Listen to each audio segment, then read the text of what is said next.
Uang Panai 2 hadir dengan cerita yang lebih menarik. Film ini tetap setia dengan tema utamanya tentang perjuangan mengumpulkan uang panai atau mahar. Penulis film Elvin Miradi mengungkapkan cerita yang disajikan dalam film ini lebih detail dan lebih futuristik. Diharapkan film Uang Panai Mahar 2 mampu melampaui 1.500 penonton seperti yang diperoleh sequel pertama.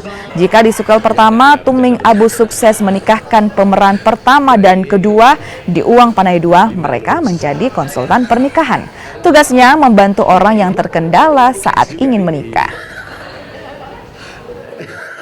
Kita lihat kalau untuk alur ceritanya semakin fresh ya kan, semakin fresh, semakin ini ya mungkin kita bisa pertimbangkan untuk kasih dukungan seperti apa untuk Uang Panai selanjutnya. Dan saya harap juga kedepannya ada film Uang Panai 3 dan seterusnya. Gitu. Harapan dokter sendiri untuk film Uang Panai?